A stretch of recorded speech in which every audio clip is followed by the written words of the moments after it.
Hello friends, வணக்கம் and welcome back to Critics Mode. இன்னைக்கு நம்ம எந்த மூவியோட ரிவ்யூ பார்க்க போறோம்னு கேட்டிங்கன்னா ரசக்கர். இந்த மூவியோட ரிவ்யூக்குள்ள போறதுக்கு முன்னாடி நம்மளோட சேனலை சப்ஸ்கிரைப் பண்ணி இந்த வீடியோக்கு லைக் போட்டு உங்க ஃப்ரெண்ட்ஸ்க்கு ஷேர் பண்ணி சப்போர்ட் பண்ணீங்க நம்ம வாங்க வீடியோக்குள்ள போலாம். ரசக்கர் 2024ல தமிழ் டப்ல ரிலீஸ் ஆயிருக்க ஒரு historical drama movie based on a true story. Short and one line story என்னன்னு கேட்டிங்கன்னா ஹைதராபாத்தில் பார்த்தீங்கன்னா 1948ல் இந்தியாவோட இணைய சொல்லி கேட்குறாங்க. அங்கே இருக்கக்கூடிய நிசாம் பார்த்தீங்கன்னா ஒரு சில வாரங்கள் டைம் கேட்டு இந்தியாவோட இணையலாமா இல்லை பாகிஸ்தான் மாதிரி இது ஒரு தனி நாடாக அறிவிக்கலாமான்னு சொல்லி முயற்சி பண்ணிக்கிட்டு இருக்காரு.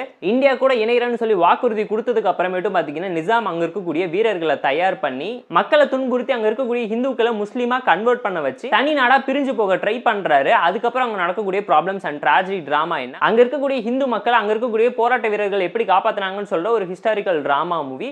கண்டென்ட்காகவும் அவார்ட்காகவும் படம் பண்ணியிருந்தா கண்டிப்பாக அப்ரிஷியேட் பண்ணுற மாதிரியான ஒரு நல்ல கண்டென்ட்டை தான் எடுத்து ஹிஸ்டாரிக்கல் ட்ராமாவும் சூப்பராகவே ப்ரெசென்ட் பண்ணியிருக்காங்க.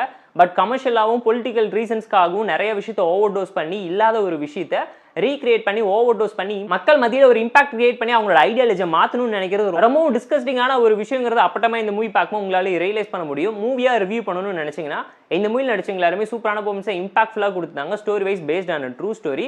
பட் அதை அவங்க மாற்றி போர்ட்ரேட் பண்ணி காமிச்சது அந்த அளவுக்கு எஃபெக்டிவாகவும் இம்ப்ரெசிவாகவும் இல்லை. And screenplay wise narration ஓகேவா இருந்துச்சு. ஒரு ஸ்லோ பன் த்ரில்லர் ட்ராமா தான். இன்ட்ரெஸ்டிங்கான டாக்குமெண்ட்ரி ட்ராமா ஸ்டைலில் கமர்ஷியல் எலிமெண்ட்டை மிக்ஸ் பண்ணி ப்ராப்பராக கொடுத்துருந்தாங்க.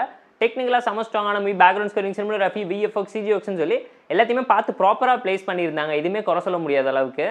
அண்ட் இந்த மூவியில் இருக்கக்கூடிய மேஜரான ட்ராபேக் என்னன்னு கேட்டிங்கன்னா 18+ ட்ராமா தான். அடல் கண்டென்ட் அந்த வைலன்ஸ் ரொம்பவும் ஜாஸ்தியாக இருந்துச்சு. நடந்த விஷயத்த சொல்கிறேன்னு சொல்லி அப்பட்டமாக நிறைய விஷயத்தை ஓவர் டோஸ் பண்ணி வச்சிருக்காங்க. 1.5 மணி நேரத்துக்கு ஆக்ஷன் சீக்வன்ஸே நிறைச்சு கொடுத்து வச்சிருந்தாங்க. ஒரு படத்தில் கருத்து சொல்கிறத தாண்டி அவங்க பண்ணக்கூடிய கேவலத்தை மட்டுமே சொல்லி அவங்கள சுட்டி காட்டி அப்போ யாரோ எதுக்காகவோ பண்ண ஒரு விஷயத்துக்கு நியாயம் கேட்குறேன்னு சொல்லி இப்போ அதனால் நிறைய பேர் பலனடைய நினைக்கிறாங்க. ரொம்ப ஹார்ட் ஹிட்டிங்கான ஃபேக்ட்ஸுங்கிறத நீங்கள் அக்செப்ட் பண்ணிக்கிட்டு தான் ஆகணும். போர் அடிச்சா டைம் இருந்தால் பார்த்து என்ஜாய் பண்ணுங்க தான் நான் உங்களுக்கு சஜஸ்ட் பண்ணுறேன். இந்த ரசாகர் மூவிக்கு நீங்கள் எவ்வளோ ரேட்டிங் கொடுப்பீங்கிறத கமெண்ட் சொல்லுங்கள். இந்த வீடியோ பிடிச்சிருந்தா லைக் பண்ணி, கமெண்ட், ஷேர் பண்ணி, சப்ஸ்கிரைப் பண்ணி சப்போர்ட் பண்ணுங்க. இந்த வீடியோ பிடிக்கலாம் மறக்காம மிஸ்டேக் வச்சு கமெண்ட் பண்ணுங்க. நம்ம டெலிகிராம் சேனலுக்கு லிங்க் டிஸ்கிரிப்ஷனில் இருக்கு. ஜாயின் பண்ணிக்கோங்க. டெய்லி அப்டேட்ஸ் உங்களுக்கு வந்துடும். Tata bye, see you and love you all.